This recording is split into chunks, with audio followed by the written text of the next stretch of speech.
Yeah.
नरतनु हेची मुक्तीची माहेर किती वारंवार प्रार्थना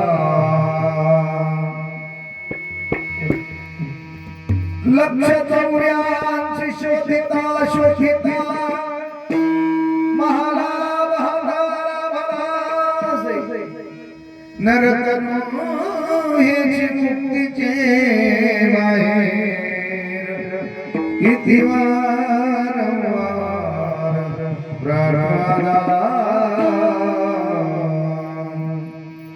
महादेव म्हणे जीवी जलयार विरालिया नीरजैसे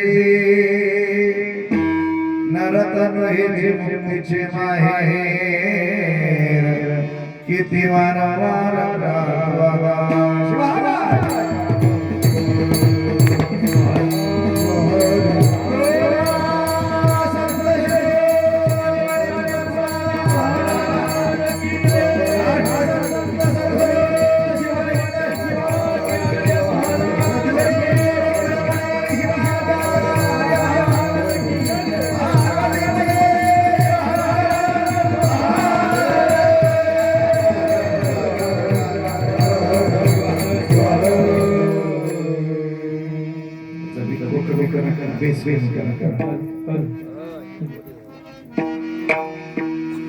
त्रैलोक्य संपदालेख्य समुल्लेखन भित्तये सच्चिदानंद रूपाय शिवाय ब्रह्मणे नमः अमृतार्थं प्रपन्नानां यासु विद्या प्रदायिनी अहर्निशमहं वन्दे कामीशान् मनोरमा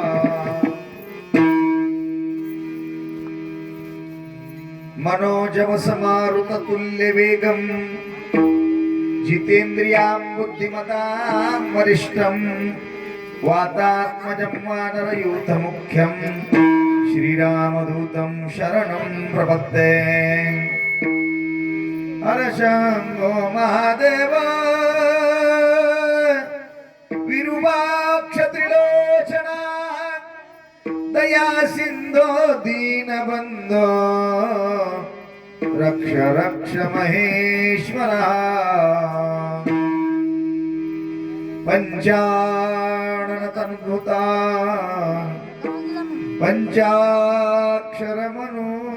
पंचाक्षरमनुपमानम् पंचसूत्रकृतो वन्दे पंचाचार्यान् जगद्गुरुन् पंचाचार्यगुरु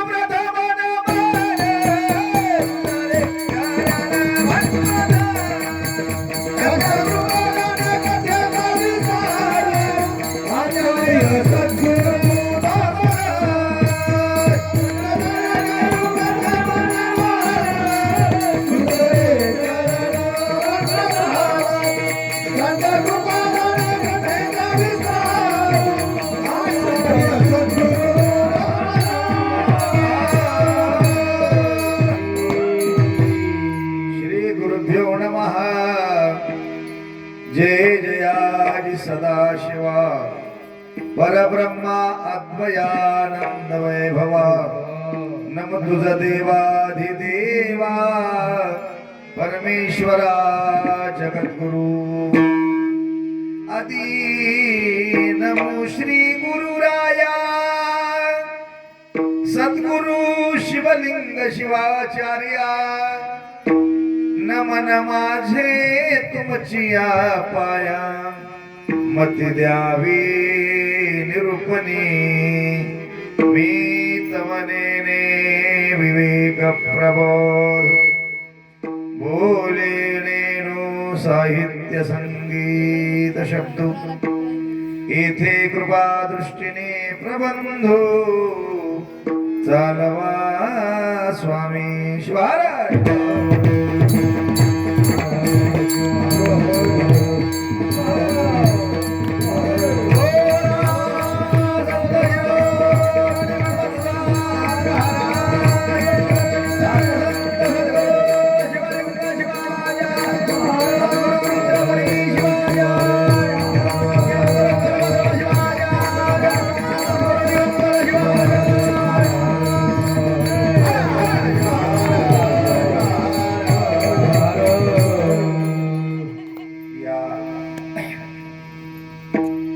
पवित्र अशा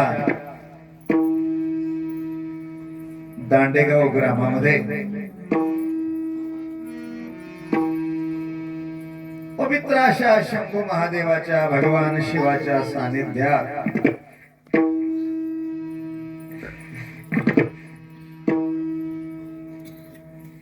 प्रथमच आपल्या सर्वांच्या निष्ठेने, सर्व गावकरी मंडळीच्या निष्ठेने, श्रद्धेने, भक्तियुक्त अंतकरणाने, आपल्या औदार्याने, आपल्या दातृत्वाने, आपल्या समर्पणातून उभा टाकलेला हा अखंड शिवनाम सप्ताह, पहिलंच वर्ष, पहिलाच दिवस आणि पहिलंच कीर्तन सप्त्यातलं, सगळं एक एकच आहे. वर्ष पहिलं, दिवस पहिला, कीर्तन पहिलं,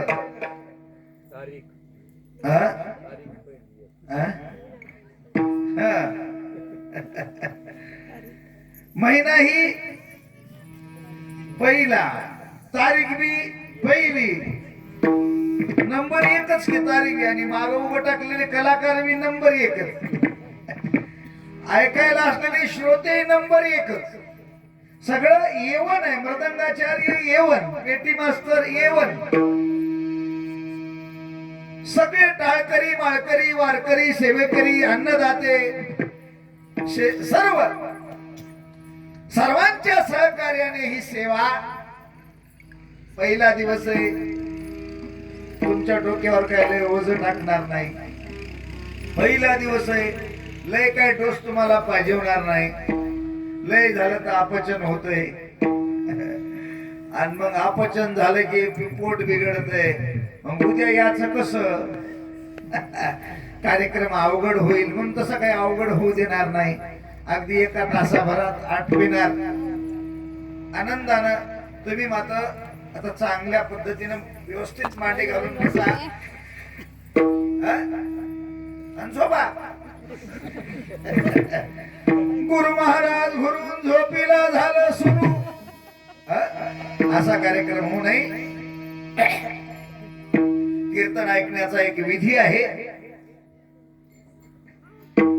विधी आहे. कसं ऐकावं कीर्तन, माय कसं ऐकावं? सगळे इंद्रिय आहेत ना आपले, मन, बुद्धी, चित्त, अहंकार, कर्मेंद्रिय, ज्ञानेंद्रिय, 11व मन, 12वी बुद्धी, या सगळ्यांना एका ठिकाणी आणायचं. कसं एका ठिकाणी आणायचं? कढईत टाकून दूध जसं घोटून घोटून घोटून काय करतो आपण त्याला,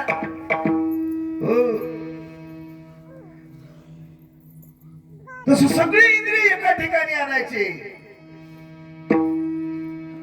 सगळ्या इंद्रियाचे कान करायचे, कान, कानसेन व्हायचं, कानसेन, परीक्षिती व्हायचं, आणि मन कानात ठेवून ऐकायचं.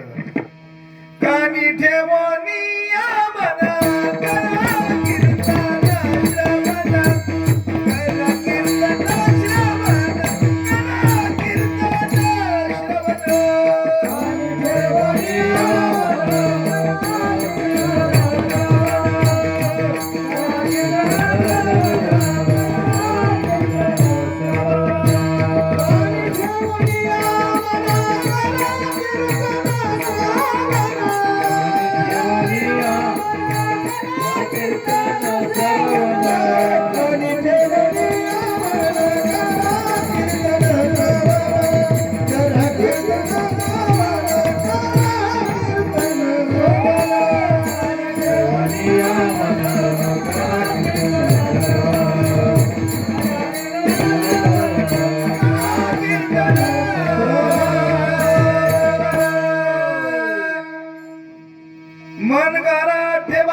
महाराज सांगतात ते ध्यानात ठेवा. आलं लक्षात? आता हा 7 दिवसाचा अभ्यासक्रम आहे. इकडे लक्ष द्या सगळ्यांनी. हा 7 दिवसाचा अभ्यासक्रम आहे. जीवन उन्नतीचा, जीवन विकासाचा, जीवन उद्धाराचा, आत्मकल्याणाचा, आत्मोन्नतीचा मार्ग शिकवला जातो, मार्ग सांगितला जातो. तसा तो मार्ग कठीण आहे. काय तो कठीण आहे, पण सगळ्या जगाला पावन करणार आहे. कसा आहे मार्ग?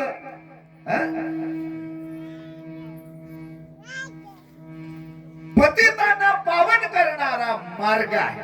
कठीण आहे, कठीण वाट, अवघड आहे. अवघड वाटेने जायचं आणि पेठ गाठायची. वाट अवघड आहे, काट्या कुट्याचा मार्ग आहे, खाच खळग्याचा मार्ग आहे. तरी आपल्याला आपलं ध्येय गाठायचं आहे. आणि ते ध्येय गाठण्यासाठी संतांनी सुंदर साधन दिलं. सुंदर, सगळ्याला जमेल असं. महाराज लोकांना जमेल असं नाही, सगळ्यांना जमेल असं साधन आता महाराज कीर्तनात सांगणार आहेत. पण आपल्याला लक्ष द्यावं लागणार. ओ चिल्लर खुर्दा, आपल्याला लक्ष द्यावं लागणार. आपलं जर लक्ष नसेल तर पेपर सोडवता येणार नाही. आणि ही परीक्षा कॉप्या मारून पास होता येत नाही. कॉप्या मारून पास व्हायची ही परीक्षा नाही. तुम्ही आंबट खाल्ल्यावर खोकला मला येणार नाही, आलं का लक्षात? किंवा तुम्ही दारू पिली तर नशा मला येणार नाही, किंवा मी तंबाखू खाल्ला तर कॅन्सर तुम्हाला होणार नाही. आलं का लक्षात? ज्याचं कर्म त्याच्या खात्यावर, ज्याचं कर्म त्याच्या खात्यावर, ज्याचं पुण्य त्याच्या खात्यावर. आता तुम्ही इथं आलात, या शिवानुभव मंडपात आलात, या सप्त्यात आलात. तुम्ही जेवढ्या वेळा देवाचं नाव घेतलं ते तुमच्या खात्याला जमा होणार आहे. आलं का लक्षात? म्हणून लक्षात ठेवा, हे ज्याचं त्याच्या खात्यावर जमा होणार आहे, ज्याचा त्याला पेपर सोडवायचा आहे आणि आपले आपण मार्क घेऊन पास व्हायचंय. पास. इथं जर आम्ही नापास झालो तर महाराज म्हणतात मग काही खरं नाही. मग कोण्या देई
सार्थक. हा अर्थपूर्ण शब्द आहे. सार्थक. आम्हाला काय करून घ्यायचंय? सार्थक करून घ्यायचंय. कधी कुठे? आता इथे या नरदेहात आल्याच्या नंतर वर्तमान कालवाचक शब्द आहे. आता या देहात आम्हाला सार्थक, आम्हाला कल्याण, आम्हाला उद्धार करून घ्यायचा आहे. म्हणून महाराज सांगतात ते ऐका. आपलं सगळ्यांचं लक्ष इकडे असलं पाहिजे. तुम्ही कीर्तनासाठी काही नवीन असाल, लक्ष देऊन ऐका. पेपर सोडवायचा आहे. 100 पैकी 100 मार्क मिळाले पाहिजे. आपलं लक्ष नसेल तर काय होतंय सांगू का? गुरुजी वर्गात शिकवित होते, विषय गणिताचा होता. गुरुजी शिकविण्यात तल्लीन होते, पोरं शिकण्यात तल्लीन होते. तसा अवघड विषय गणिताचा. त्याच्यातली बेरीज चालू होती. गुरुजींनी वरी 9चा आकडा लिहिला, खाली 5 लिहिले, बाजूला वजाबाकीचं चिन्ह दिलं. सगळ्या पोरांचं लक्ष गुरुजी शिकवत असलेल्या शिकवणीकडे होतं. पण एक पोरग बिलंदर होतं कोपऱ्यात बसलेलं, त्याचं लक्ष गुरुजी शिकवत असलेल्या शिकवणीकडे नव्हतं. नेमकं गुरुजींनी त्याला उभं केलं आणि विचारलं, बाबा रे सांग, वरचा अंक किती आहे? म्हणलं 9. खालचा किती आहे? 5. 9तून 5 गेले, शिल्लक किती राहिले? या पोराचं लक्ष होतं कोपऱ्यात एक छिद्र होतं आणि त्या छिद्रातून उंदराचं पिल्लू बाहेर येत होतं, मध्ये जात. या बिलंदर लेकरा मुलाचं लक्ष त्या उंदराच्या पिल्याकडे होतं. गुरुजी विचारतात, 9तून 5 गेले, शिल्लक किती राहिले? याचं लक्ष उंदराच्या पिलाकडे असल्यामुळं ते उंदीर अर्ध मध्ये गेलं होतं आणि शेपूट शिल्लक होतं. गुरुजीने विचारलं, 9तून 5 गेले, शिल्लक किती राहिले? ते म्हणला, गुरुजी शेपूट शिल्लक राहिले. काय शिल्लक राहिलं? शेपूट शिल्लक राहिलं. शेपूट शिल्लक राहते का 9तून 5 गेल्यावर? किती राहतात शिल्लक? 4 राहतात का? बरोबर. हे का सांगता आलं आपल्याला? आपलं लक्ष असल्यामुळे. ज्याचं लक्ष नाही ना त्याचं काही खरं नाही. महाराजांनी सांगितलं, या गावकरी मंडळीनं मोठी सुंदर संधी प्राप्त करून दिली. कुठेही लक्ष लावू नका. लक्षही विशेष आहे, लक्षही विशेष आहे. आमचं लक्ष मोबाईल कडे, मोबाईल मधल्या युट्यूब कडे. लक्ष लावा शिवाबाई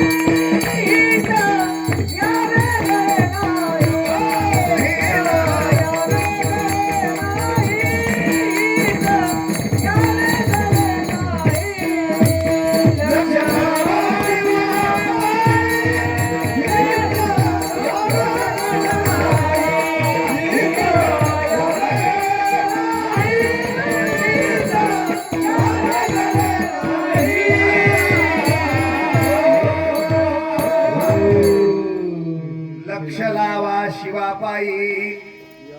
काही लोकांना शिवाची ॲलर्जी असेल त्यांनी देवापायी घ्यायचं. काही लोकांना शिव नको असेल, शिवापायी नको असेल त्यांनी देवापायी घ्यायचं. आमचे वारकरी बांधव असतील तर त्यांनी विठ्ठलापायी घ्यायचं, पांडुरंगापायी घ्यायचं. आपण आपल्या मताप्रमाणे अर्थ लावा, पण लक्ष लावा. लक्ष लावा, लावा शिवापायी देवापायी. दत्तात्रयाचे भक्त असतील तर दत्ताबाई, शिवाबाई, पांडुरंगाबाई, विठ्ठलाबाई. इथं संतान बायकोबाई म्हणलं काय? नवऱ्याबाई म्हणलं का? म्हणलं का? अजिबात नाही. कारण तिकडे लक्ष द्यायची गरजच नाही हो. ते स्वाभाविक आहे, ते स्वाभाविक आहे. भूक लागली की खातोयच माणूस, स्वाभाविक आहे. बायकोनं नाही वाढलं तर शेजाऱ्याच्या घरी जाऊन खाईन, शेजाऱ्यांना नाही त्यांचं हॉटेल मध्ये जाऊन खाईन. आलं का लक्षात? हॉटेल मधलं खायला पैसे नसतील तर एखाद्याचं घर फोडून खाईन. स्वाभाविक आहे खाणे. या स्वाभाविक गोष्टी आहेत. प्रपंचातल्या सगळ्या गोष्टी स्वाभाविक आहेत. भूक लागली की परमार्थ मात्र करावा लागतो. सहज नाही होत, सहज नाही होत. म्हणून माय बाप हो, सज्जन हो, ही परमार्थाची पर्वणी आहे, ही भक्तीची पर्वणी आहे. अहो, या अखंड शिवनाम सप्ताह म्हणजे काय? अखंड शिवनाम सप्ताह म्हणजे काय? पहिला दिवस आहे, विशेष बोलतोय. तुमच्या गावामध्ये भक्ती, ज्ञान, वैराग्याची गंगा वाहते आहे. गंगा स्नान करून घ्या. शिवा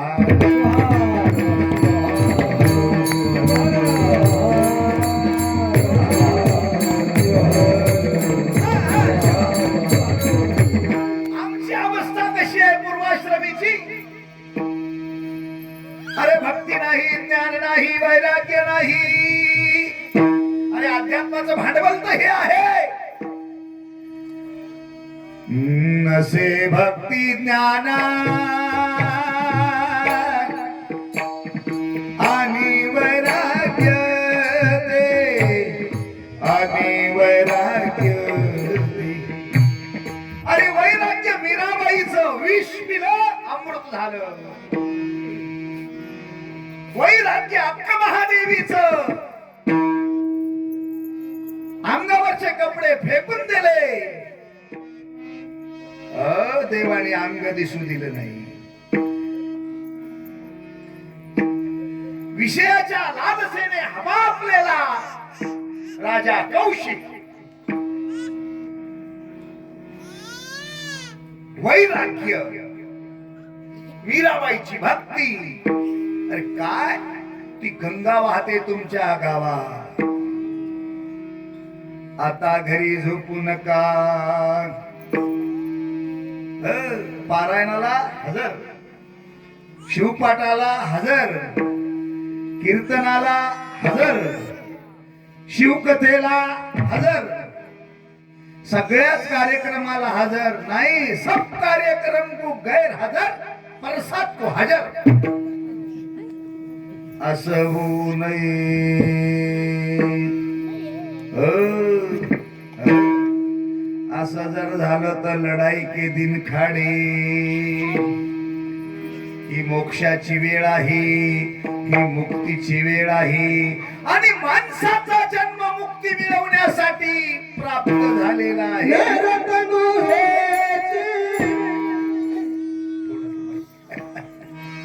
मुक्ती मिळवण्यासाठी प्राप्त झालेला आहे. आणि ती मुक्ती कशाने मिळते आपल्याला नुकती माहित आहे. बँड वाजू लागला, एखाद्याचं लग्न असलं, मुक्ती मुक्ती. मुक्ती कुठे मिळते आपल्याला माहित आहे, पण मुक्ती माहित नाही ना. आणि मुक्तीसाठी काय साधन लागतं. नामाने मुक्ती मिळते.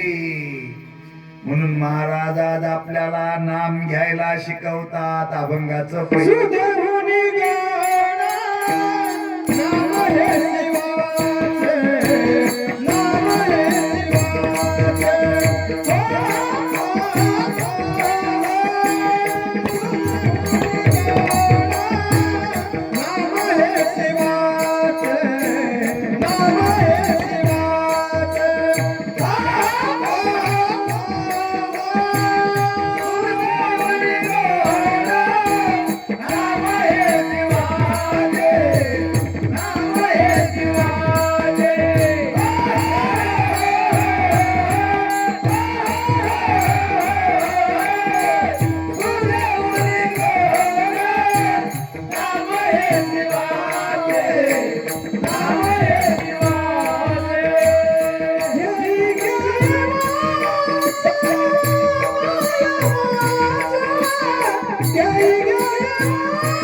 नाम हे शिवाचे, नाम हे देवाचे, घे घे वाचे माय माझी.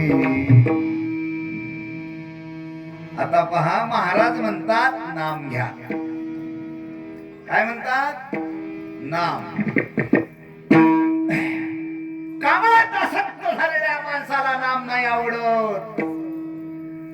चला भजनाला म्हणले काम आहे, चला कीर्तनाला म्हणले काम आहे, बसा पारायणाला म्हणले काम आहे. अरे अरे अरे काही सांगू द्या, काम आहे काम आहे काम आहे. एका दिवशी हल्ल्यावर बसून यमराज आले, काम आहे म्हणेल का? म्हणेल का? नाही. गांजून टाकलं महाराज कामानी या सगळ्या जनतेला. कामे नाडीने नाडीने जनाला काम काय म्हणतात, कामामुळे नाम नाही नाम. लक्षात ठेवा, महाराज म्हणतात मुक्ती मिळवायची, मोक्ष मिळवायचा, नामाची अत्यंत गरज आहे. मा इकडे बघा, इकडे इकडे बॅनर लावायला कार्यक्रमाचे. आपल्याच गावातली माणसे अमेरिकेतून आलेले नाहीत पांढरे शिकत, आपलेच माणसं आहेत रोज पाहिले. इकडे लक्ष द्या, कारण का भांड्यावर दुधात मिठाचा खडा पडल्यावर काय बासुंदी खाय मिळेल का? दूध भांड्यावर आहे आणि त्याच्यात मिठाचा खडा पडला, बासुंदी खाय मिळेल का? काय होईल? काय होईल? नासून जाईल. सगळं आपलं मन मोठं पानसट आहे बा. हो, एखादा माणूस उठला की त्याच्यात.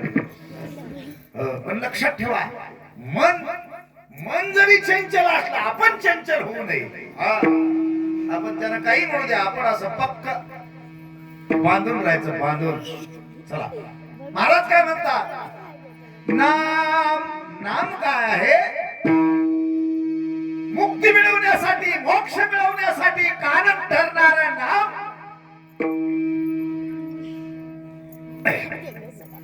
आपल्याला घ्यायचं आहे. आता नाम कसं आहे, नामाचे प्रकार वगैरे वगैरे ते सांगत नाही बसत, फक्त एकाच अर्थाने बोलून जातो, ते विशेष आहे. काय ते विशेष आहे? ते विशेष आहे, ते गूढ आहे, ते उद्धारक आहे, कल्याणार्थक आहे, मोक्षदायक आहे, मुक्तिदायक आहे, उद्धारक आहे. किती विशेषण ठेवावी तर संबंधी, म्हणून ते विशेष आहे.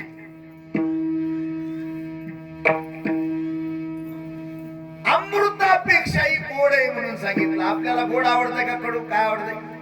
खरं सांग, आपल्याला काय आवडतंय? कडू आवडतंय का तिखट आवडतंय का आंबट आवडतंय का गोड आवडतंय? सगळ्याचा आवडीचा विषय गोड आहे.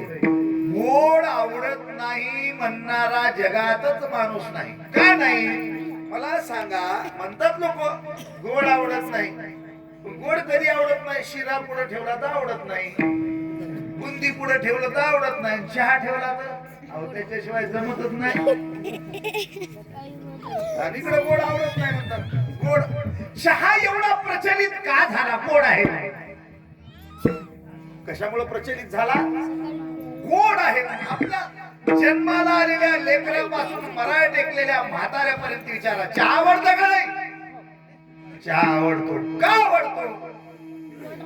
गोड आहे म्हणून आवडतो. महाराज म्हणतात, अर्थात तुला गोड आवडतं. मग एक गोष्ट लक्षात ठेव रे बाबा, तुला गोड आवडतं ना, माझ्या भगवंताचं नाव देखील गोड आहे. गोड आहे. किती गोड आहे? प्रमाण सांगितलं. किती गोड आहे? माप सांगितलं. माप. जगात सगळ्यात गोड वस्तू म्हणजे, सगळ्यात गोड काय? गोडच माहिती आहे आपल्याला, पण त्याचं गोडाचं माप माहित आहे का? किती गोड आहे? किती किती गोड आहे? नाही, फक्त गोड आहे. महाराज म्हणतात, जगातले जेवढे काही गोड पदार्थ आहेत, त्या सगळ्यापेक्षा नाम तर गोड आहेत.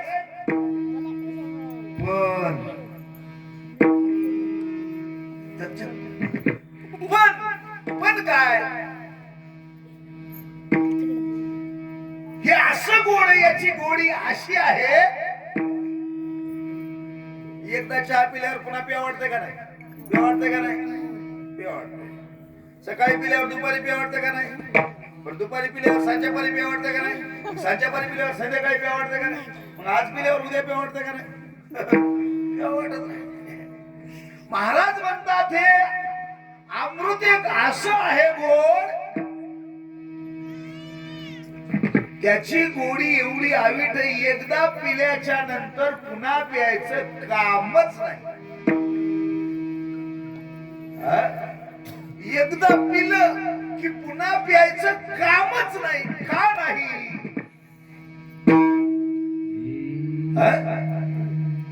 ते अमृत आहे.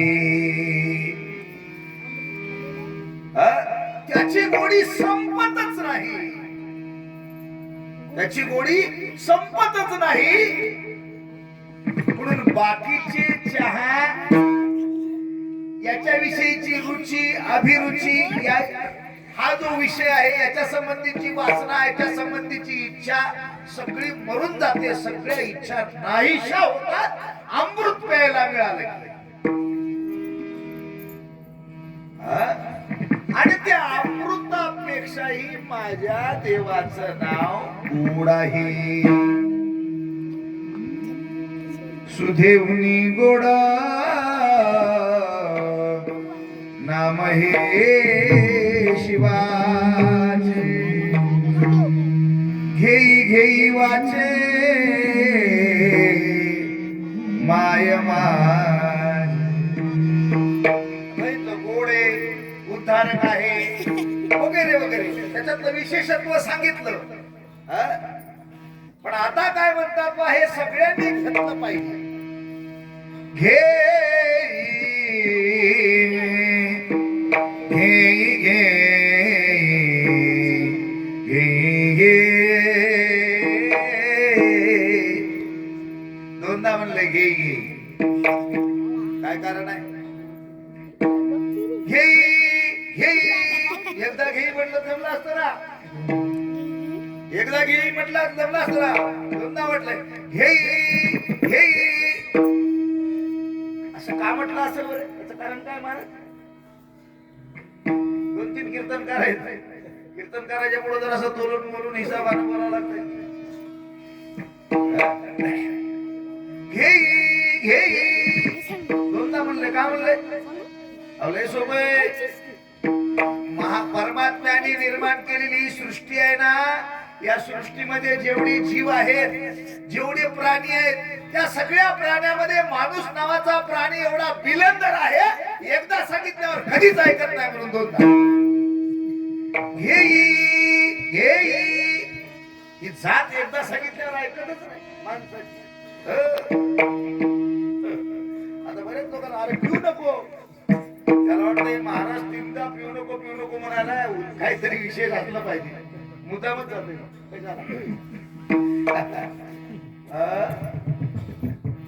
इथं महाराज काय म्हणतात? घेई घेई माझे. दोनदा म्हटलंय घेई घेई. काय उद्देश आहे? काय कारण आहे दोनदा म्हणण्याचं? एक देवाचं नाव स्थूल देहानं घ्यायचं. एक देवाचं नाव सूक्ष्म देहानं घ्यायचं. इथे स्थूल सूक्ष्मीकरण आहे. आत्मा आणि अंतरात्मा, आत्मा आणि परमात्मा, जीव आणि शिव, देह आणि देहात्मा. दोघांच्याही तृप्तीसाठी 2 प्रकारच्या देहाची तृप्ती आणि दोन्ही प्रकारच्या देहाला मुक्ती. म्हणून महाराजांनी 2 वेळा म्हटलं स्थूल देहाच्या तृप्तीसाठी आणि सूक्ष्म देहाच्या तृप्तीसाठी घे घे वाचे माय माझी. आता इथं माय शब्द का वापरला? आणखी विशेष आहे याच्यात. माय लक्षात ठेवा हा संतांचा उपदेश आहे. आणि जगात संत एवढा उपकार कोणीच करत नाही. परोपकाराय सदां विभूतयः.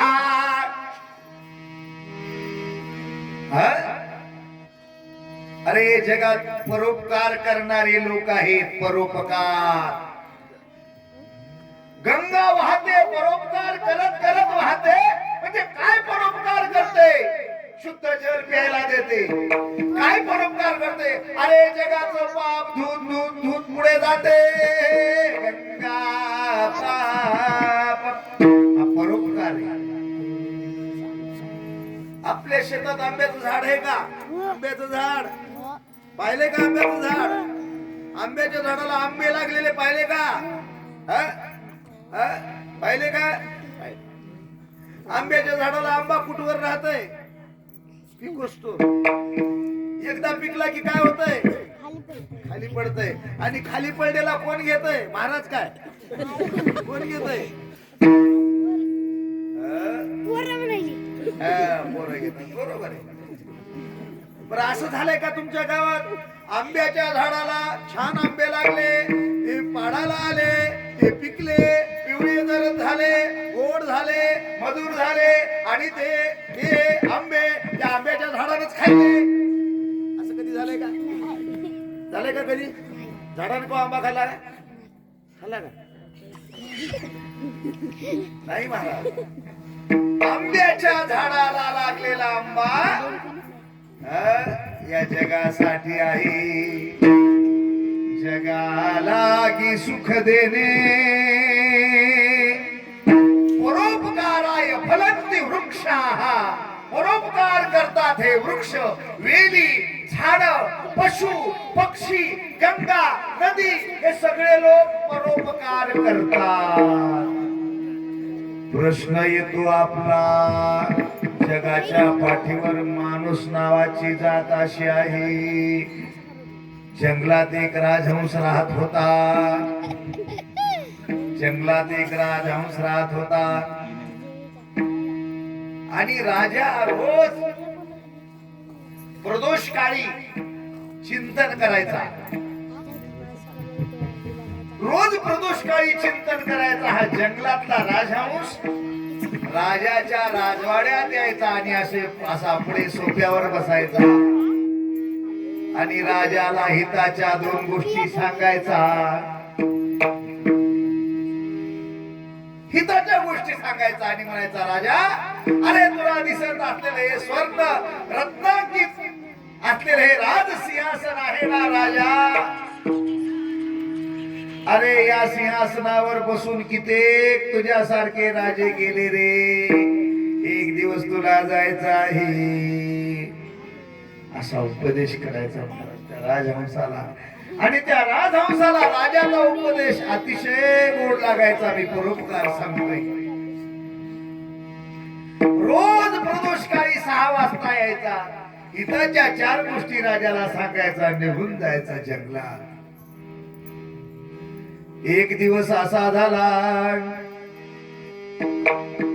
परोपकाराच्या गोष्टी सांगायचा एक दिवस राजाला हा राजहंस म्हणतोय राजन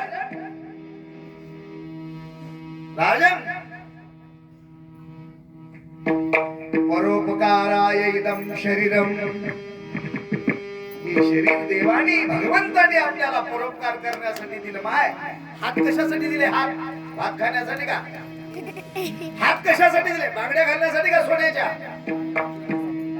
हात कशासाठी दिले भांडण लागलं म्हणून शेजारीच्या थोबाडीत मारण्यासाठी का हात कशासाठी दिले हस्तस्य भूषण दानम दानेन पाणिर्न तु कंकणेन ज्ञानेन तृप्तिर्न तु मुंडने अरे हात दानासाठी दिले पण या माणसाने हाताने कधी दान केलं नाही हात कशासाठी दिले टाळी वाजवायसाठी दिले पण कधी टाळी वाजवली नाही कधी टाळ वाजवला नाही टाळ वाजवा टाळी वाजवा कधी आपली टाळी वाजायच्या आधी वाजवा एकदा आपली टाळी वाजली आपली वाजली टाळी आपल्याला कोण सांभाळी 4 लोक येतात उचलून घेऊन जातात परोपकाराय इदं शरीरम तो राजहंस राजाला सांगायला लागला अरे राजा हे शरीर परोपकारासाठी आहे हाताने हात परोपकार करण्यासाठी पाय कशासाठी आहेत पाय उठलं की शेताकडून घरी घरून शेताकडून घरी शिवकथा चालू आहे पारायण चालू आहे का भजन चालू आहे पदम नाही का हे पाय कशासाठी महाराजांनी लय गोड सांगितलं तीर्थयात्रा पायी घडो 10:30 पर्यंत मी बोलणार आहे बरं का पावणे 10 झाले 10:30 पर्यंत लई कटाळत असलं 10:15 पर्यंत नाही म्हणले महाराज तुमचा आपटा 10 ला आपटीला शिवार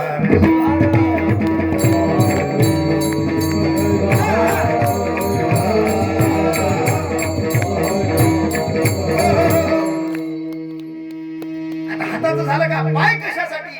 पायाने तीर्थ या घडो पायाचे भ्रमण तुझे क्षेत्राला पायाने तीर्थयात्रा करावी हा परोपकार आहे. आता मनाने काय करावं? मनन करावं. कानाने काय करावं? कथा कीर्तन ऐकावी. आपला असं नाही होत. हा उपदेश राजहंसाने राजाला केला. हे शरीर कशासाठी आहे? परोपकाराय इदं शरीरम. 4 वाजता प्रदोष काळी यायचं, हिताच्या 4 गोष्टी सांगायच्या आणि निघून जायचं. एवढी मैत्री जमली राजाची आणि राजहंसाची. एका दिवशी उन्हाळा तापलेला, जंगलात एका झाडावर राजहंस बसलेला. एक पांतस्थ प्रवासी फिरत फिरत आला आणि त्याच झाडाखाली थांबला. त्याच झाडाखाली थांबला. योगायोग असा झाला, पांतस्थ त्या झाडाखाली थांबला. आपल्या अंगावरचं उपरणं अंतरलं आणि अण्णा असा झोप घेत होता. पण सूर्य माथ्याने आल्यामुळे सगळं ऊन त्याच्या अंगावर पडत होत. मग या राजहंसाने काय केलं? आपल्या पंखाची छत्री केली आणि झाडाखाली झोपलेल्या पांतस्थाला या माणसाला सावली दिली. सावली दिली आणि मग सूर्य मावळायची योग वेळ आली. आता आपल्या घरी आलेला अतिथी आहे, झोपलेला आहे. आता झोपेतून उठल्यावर याला भूक लागल, खायला लागल. जंगलात गेला, इकडून तिकडून फळं आणले आणि याच्या पुढे टाकले. याला फळं खाऊ घातले. काय झालं? भरपूर फळं खाल्ले. राजहंस म्हणायला लागला, आपल्याला तहान लागली असेल, चला मी तुम्हाला पाणी दाखवतो. पाणी, सुंदर पाण्याची विहीर दाखवली, पाणी पाजवलं. इथं रात्रभर आराम करा आणि सकाळी निघून जा, काही हरकत नाही.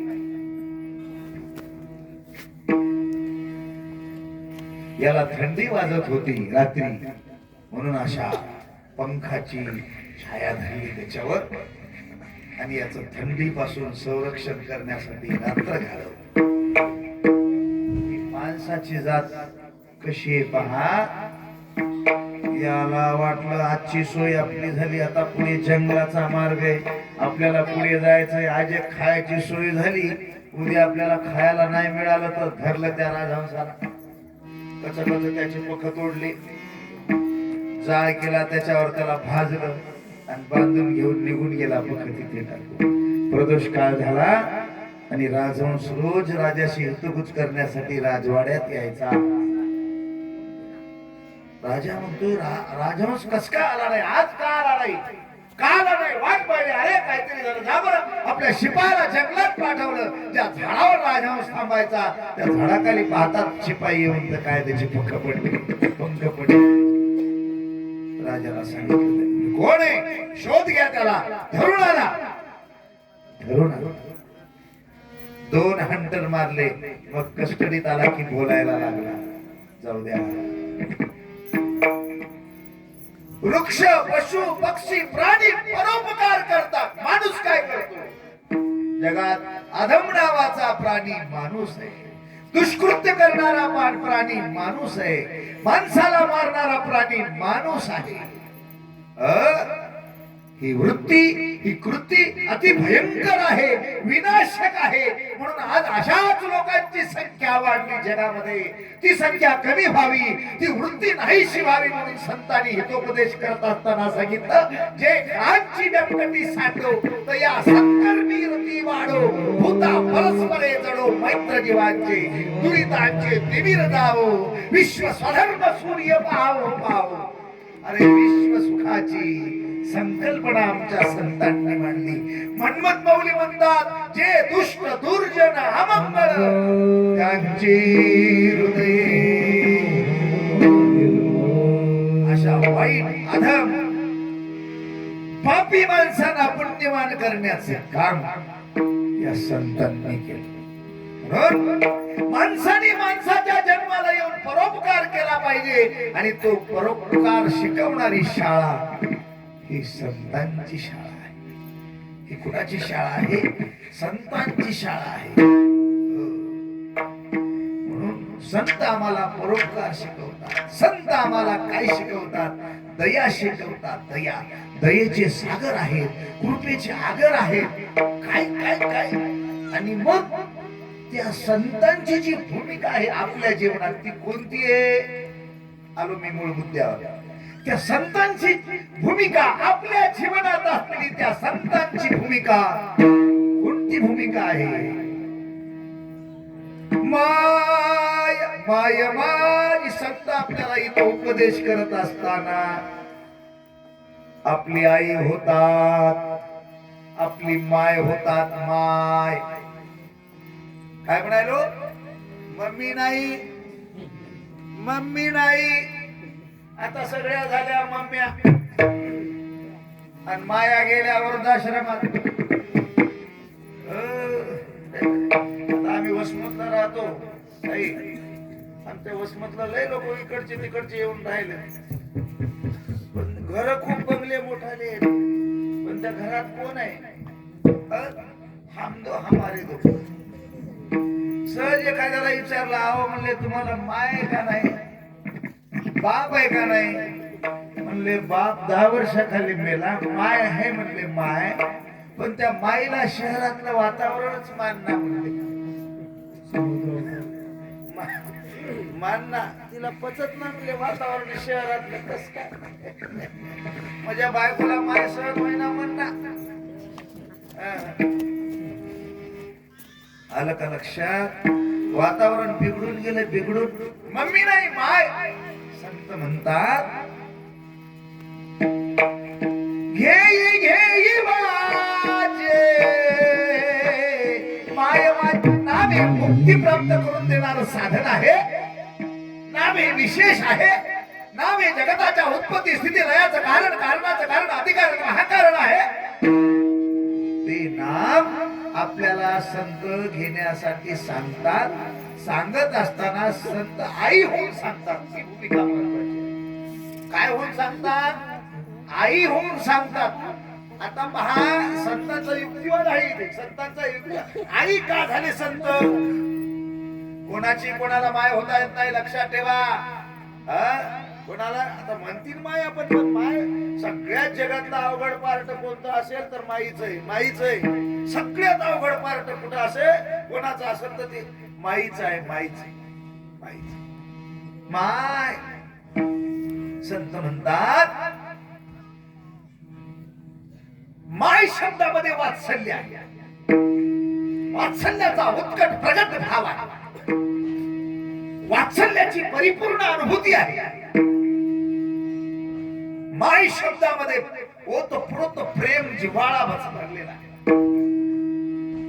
आणि आपल्याकडे आणखी पुढे जाऊन सांगतो, संत इथं माय का झाले त्याचं कारण असं आहे, किती जग प्रगत झालं, पुढे गेलं तरी शक्यतो आपल्याकडे रूढ शब्द आहे पहा. शक्यतो आईचा शब्द मोडत नाही. शहाणी माणसं, शुद्ध माणसं आईचा शब्द मोडत नाही. आईचा शब्द मोडल्या जात नाही. म्हणून संत तुमची आई झाली, जेणेकरून तुम्ही त्यांनी सांगितलेला शब्द मोडणार नाही. या भावनेने ते आपली आई झाले. आणि एरवी उपदेश करणं वेगळं आणि आई होऊन उपदेश करणं वेगळं.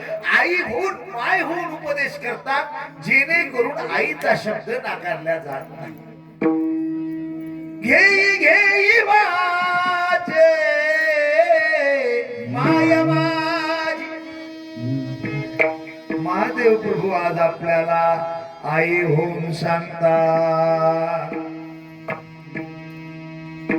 आता आई होऊन सांगतात. आई होऊन सांगत असलेला उपदेश कोणता आहे?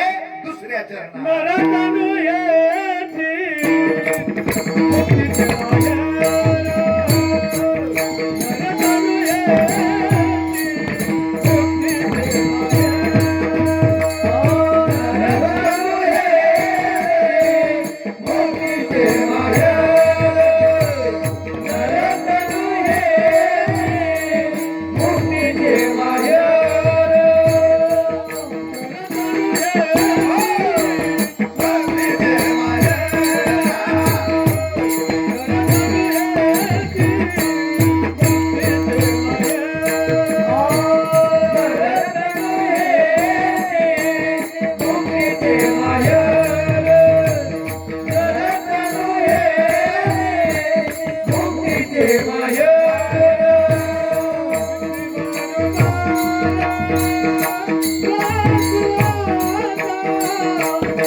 शब्दांत सांगितलं पाहिजे.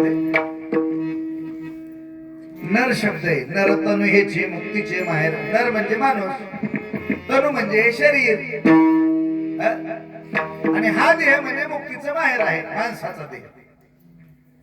आता पहा, इथं संत म्हणतात की मुक्ती माणसालाच मिळवता येते. माणसाच्या जन्माला आल्याच्या नंतरच मुक्ती मिळवता येते. म्हणजे सोपं करून सांगतो, तुम्ही म्हैस पाहिली का? म्हैस पाहिली का? तिला भजन करता येते का? तिला टाळ वाजवता येते का? नाही ना.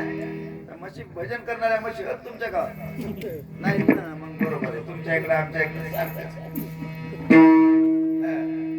महाराज म्हणतात की इतर देह आहेत, ज्यावेळेस परमात्म्याने निर्माण केलेल्या सृष्टीमध्ये 184 योनी जीव जन्माला येतात, मरतात. या सगळ्या जीवाशी ज्यावेळेस या माणसाची तुलना केली जाते, त्यावेळेस याचं वेगळेपण सिद्ध होतं. ते वेगळेपण असं आहे की हा नर म्हणजे माणूस, माणसाचा जन्म चतुर्थ पुरुषार्थाने युक्त आहे. कोणता? किती पुरुषार्थ आहेत आपल्याकडे? धर्म, अर्थ, काम आणि मोक्ष. आणि याच्यात सगळ्यात महत्वाचं काय? धर्म. हो, सगळ्यात महत्वाचं काय? धर्म. कपाळाला कुंकू लावाय कोण शिकवतंय? धर्म. मंगळसूत्र घालाय कोण शिकवतंय? धर्म. माळ घालाय कोण शिकवतो? धर्म. लिंग घालाय कोण शिकवलं? धर्म. भस्म लावाय कोण शिकवलं? धर्म. पावडर लावाय कोण शिकवलं? धर्म.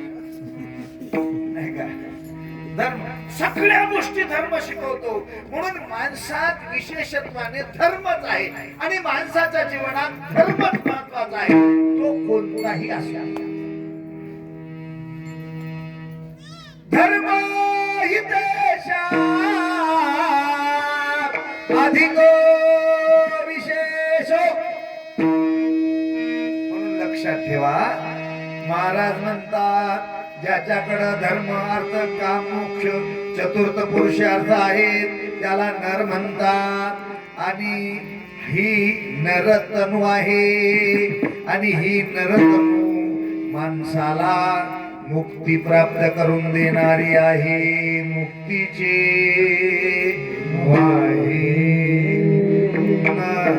नरतनु हेची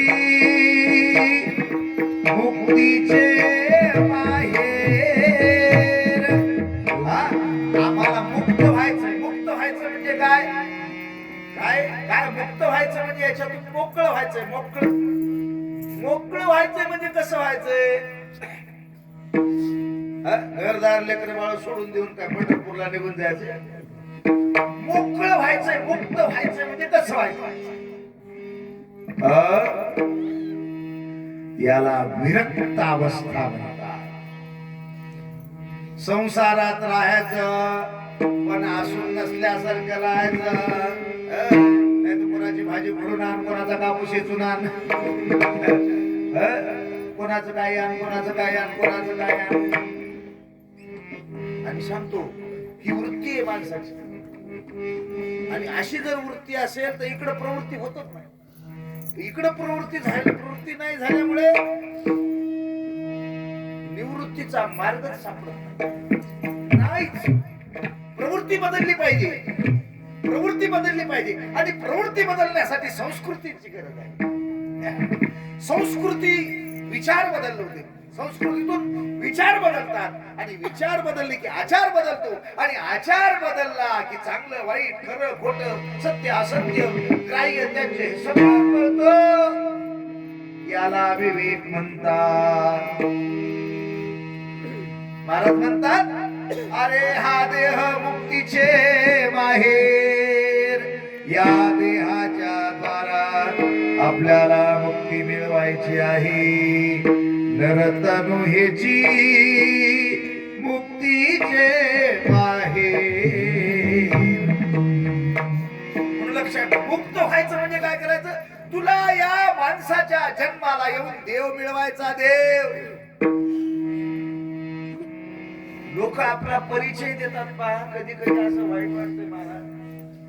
आता आपल्याला आपला परिचय द्यायला आपल्याकडे काहीच नाही ना.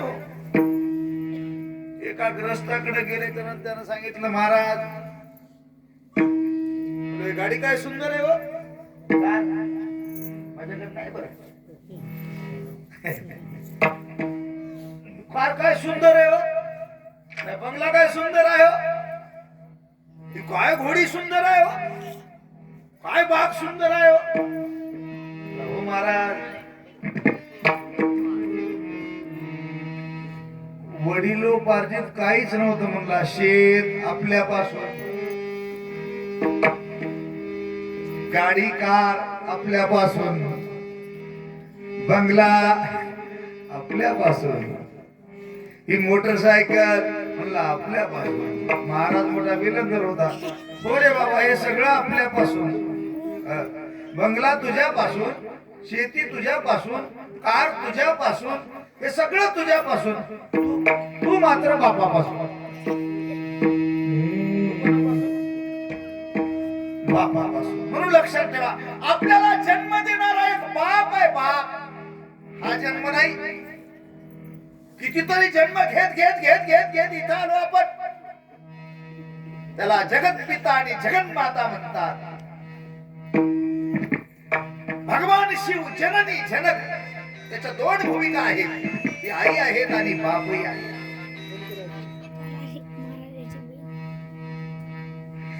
दोन भूमिका आहेत आपल्या जीवनात भगवान शिवाच्या. आणि भगवान शिव काय करतो? एक सिद्धांशिकामध्ये एक श्लोक आला परमरस. मुक्ती मुक्ती प्रदात्रे च तस्मै श्री गुरवे नमः. किती गोड अर्थ आहे याचा. भुक्ती आणि मुक्ती. भुक्ती म्हणजे संसारातले सगळे भोग, वैभव, ऐश्वर्य. भुक्तीही देतो महादेव आणि मुक्तीही देतो.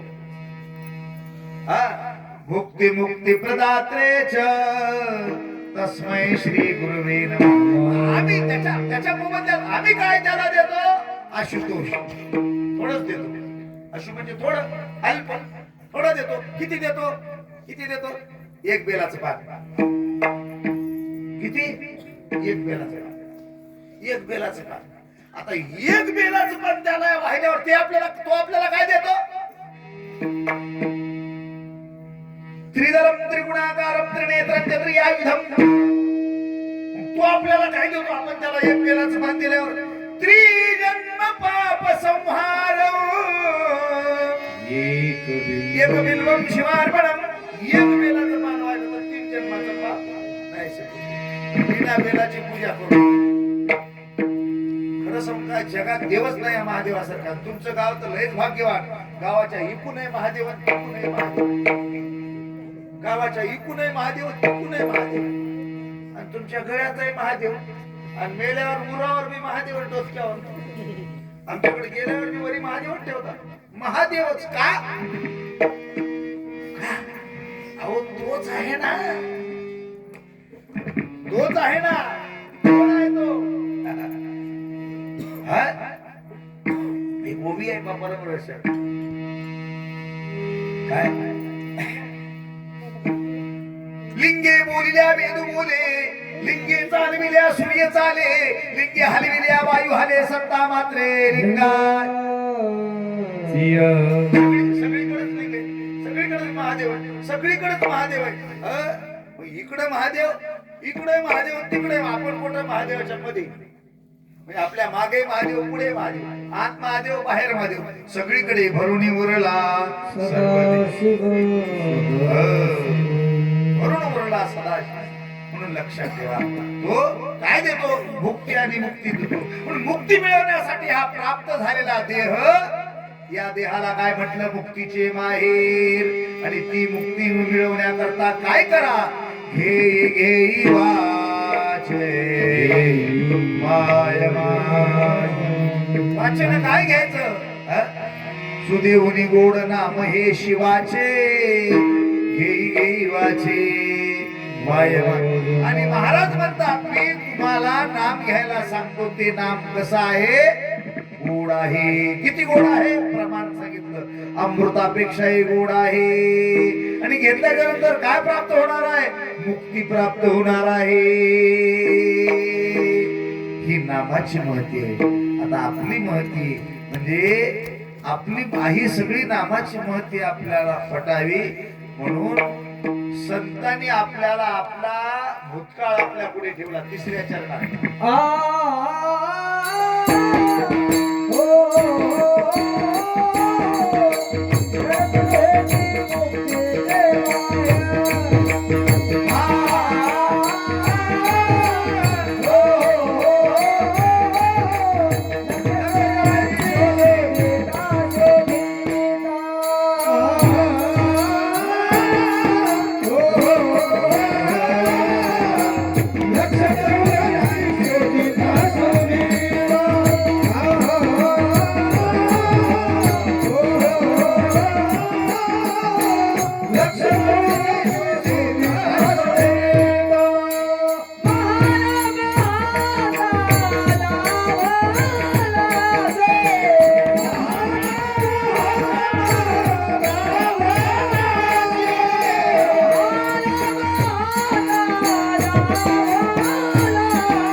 आपल्याला आता या तिसऱ्या चरणात संत आपल्याला आपला भूतकाळ आपल्या पुढे ठेवतात. का तर आपला वर्तमान नीट व्हावा आणि आपलं भविष्य उज्ज्वल व्हावं. आता काय म्हणतात, अरे बाबा तू थोडासा विचार कर. थोडासा माणसं विचार करत नाहीत. माणसं विचार करत नाहीत म्हणून संत म्हणतात, बाबा रे थोडासा विचार कर, तुला हा देह कसा मिळाला. लक्ष 84 शोधिता शोधिता शोधी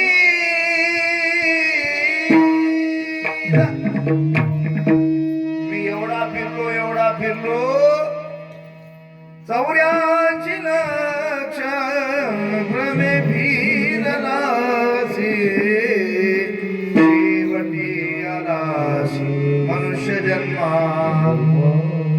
फिरलो म्हणले सापाच्या, श्वानाच्या, कुत्र्याच्या, शुकराच्या वगैरे वगैरे सगळ्या योनी फिरत इथे आलो. जन्म हा अखेरचा म्हणून हा जन्म विशेष आहे. मी खूप फिरलो. आता अनंत योनीमध्ये मला देवाचं नाव घेता आलं. का म्हशीला बोलता येते का? बोलता येते का? तुमच्या गावात म्हशी बोलणार नाही ना? का शिवार शिवार म्हणायला नाही, कारण त्याला बोलता येत नाही. म्हणजे इतर योनीमध्ये बोलण्याचं स्वातंत्र्य नाही, म्हणजे उच्चाराचं स्वातंत्र्य नाही. त्या म्हशी म्हणल्यात का, अहो म्हणजे समत्याची पंगत चालू आहे, चला आपण पंक्तीला जाऊन जेवून येऊ. आलत्या का पंक्तीला? नाही. आचाराचं स्वातंत्र्य नाही, उच्चाराचं स्वातंत्र्य नाही. चला म्हणले की प्रवचन ऐकून विचाराचं स्वातंत्र्य नाही, आचाराच्या विचाराच्या उपचाराच्या विविध प्रकारच्या स्वातंत्र्याने युक्त असलेली योनी म्हणजे ही मनुष्य योनी आहे.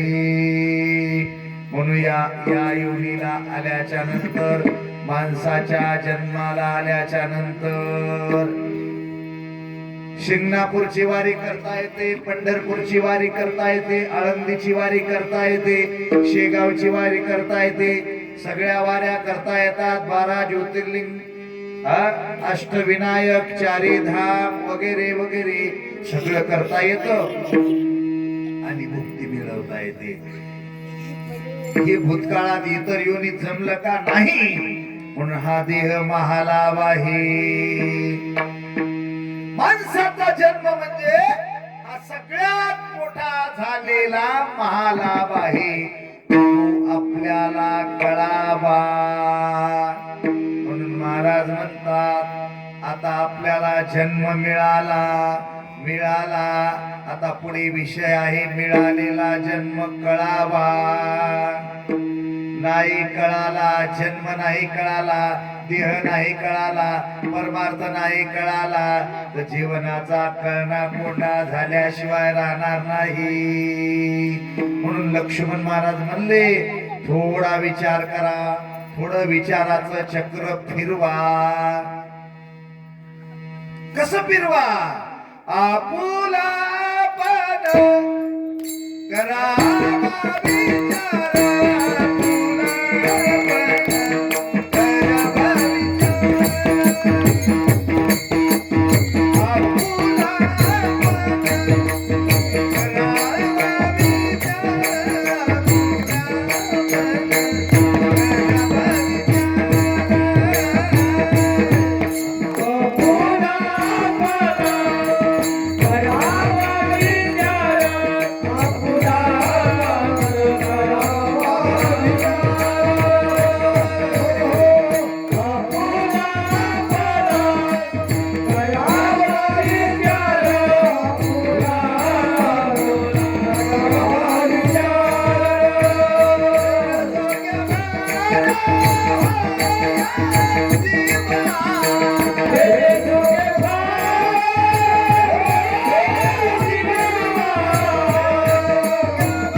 विचार, आपण आपलाच विचार करायचा. माय बापू सज्जन हो, आपला विचार आपण करावा, पण आपलं आयुष्य इतरांचा विचार करण्यात गेलं. आपलं कोण आहे जगात, आपला शब्दाचा अर्थ कळाला नाही, आपला शब्दाचा अर्थ कळाला नाही आणि जगात आपलं कोण कळालं नाही. गणित चुकलं, विचार. महाराजांनी भूतकाळ आपल्या पुढे ठेवला. अरे खूप योनी फिरून फिरून इथे आलास, थोडा विचार कर. विचार चुकला, आचार चुकला, कर्म चुकलं, क्रिया चुकली, मग काय? महाराज म्हणतात जन्म निघून गेला, मग कोण्या देही करार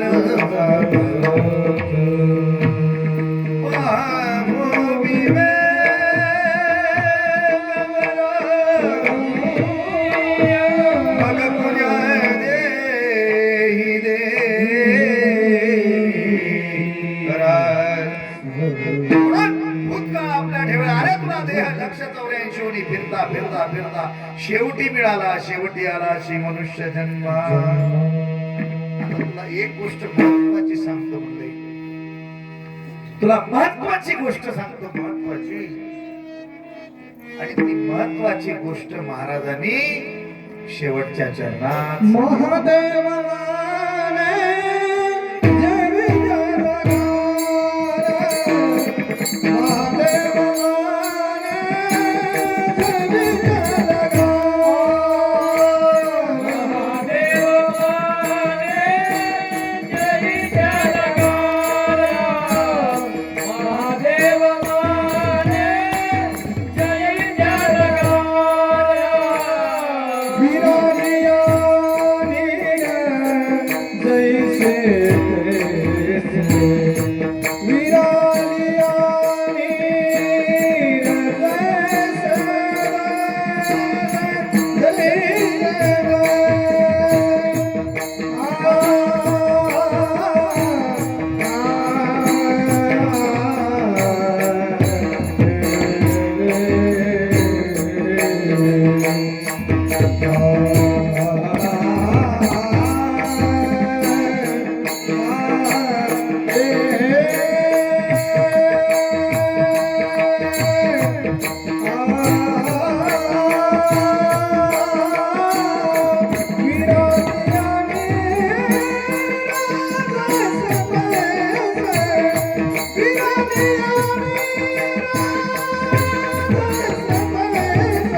विरानिया जैसे तैसे. विरानिया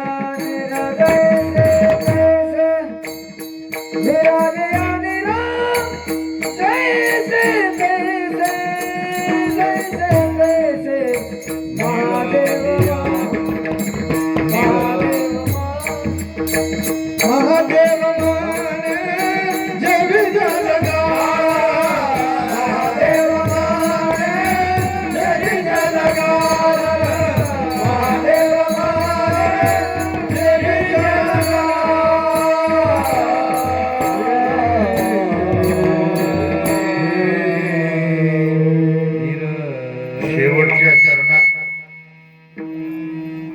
महत्वाचा सिद्धांत सांगितला आणि महाराज थांबले. शेवटच्या चरणात सिद्धांत आहे. सिद्धांत कसा आहे पहा, अगोदर सांगितलं काय देवाचं नाव घ्या. नाव कसं आहे? अमृतापेक्षाही गोड आहे. आलं का लक्षात? नाव काय देत? मुक्ती प्राप्त करून देत. तिसऱ्या चरणात काय सांगितलं? अरे आपला भूतकाळ असा होता, आता भविष्य काळ तरी उज्ज्वल व्हावा म्हणून वर्तमानामध्ये प्रार्थना केली. तुला महालाभ झालेला आहे, किती सांगावं, किती वारंवार प्रार्थना. आणि शेवटच्या चरणात महत्वाचा गाभा सांगितला, महत्वाचा सिद्धांत सांगितला. बाबा रे, महादेव म्हणे जीवी जलगार, वीराने आणि जैसे तैसे. इथे सिद्धांत आहे. महाराज म्हणतात, बाबा रे तू गार पाहिली का? गार पाहिली ना तुम्ही? गार आपण सगळे शेतकरी हो. गार शक्यतो पाहायला मिळूच नाही आणि गार पडूच नाही. गार पडले की गारच होते. गार पडूच नाही. गारे काय काय होतं महाराज? नैसर्गिक हानी होते, आर्थिक होते, सगळ्याच प्रकारची हानी होते. गार पाहिली ना तुम्ही? गार पाहिजे. तापमान ज्या वेळेस कमी होत, मायनस मध्ये जात, त्यावेळेस पाण्याची गार होते, बर्फ होत. पाणी गोठल्या जात, बर्फ होत. ते बर्फ होतो, गार होते. कशापासून होते? पाण्यापासूनच होते. पाण्यापासूनच होते. आणि ती झालेली गार, झालेला बर्फ, त्याला परत हवा लागली की त्याचं रूपांतर कशात होतं? परत पाण्यात. गार तयार कशापासून होते? पाण्यापासून होते. आणि परत विलीन कशात होते? पाण्यात. गार तयार पाण्यापासून होते आणि विलीन पाण्यात. म्हणजे अगोदरही गार नाही, काय अगोदरही पाणीच आणि नंतरही पाणी, मध्येच गार. आलं का लक्षात? म्हणजे कसं आहे, गार पाण्यापासून निर्माण होते आणि शेवटी पाण्यात विलीन होते. तसं आपली जीवाची अवस्था आहे. जीव शिवापासून निर्माण झाला. जीव कुठून आला? जशी गार पाण्यापासून आली, तसं जीव शिवापासून आला. आणि जसं गार पाण्यात विलीन होते, तसा जीव शिवात विलीन झाला पाहिजे. हा झाला सिद्धांत. आता जीवाला शिवत्वाची प्राप्ती करून देण्याकरता कीर्तनाला आलेल्या लोकांचे चांगले चांगले बुट घरी घेऊन गेल्यावर हे भेटेल का आपल्याला? एखाद्याचं पाकिट मारलं. जीवाला शिवत्वाची, देवत्वाची, दिव्यत्वाची, परमात्मा स्वरूपाची प्राप्ती करून घेण्यासाठी प्राप्त झालेलं साधन हा देह आहे. आणि ते साधन देह आहे. आणि देहाच्या माध्यमातून नामरूपी साधना केल्याच्या नंतर परमात्मा रूपी साध्य आपल्याला प्राप्त होणार आहे. हे समीकरण आहे.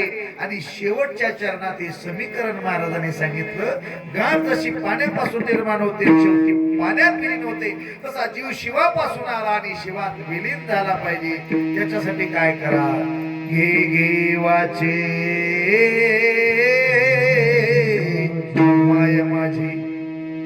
त्याच्यासाठी काय करा? देवाचं नाव घ्या.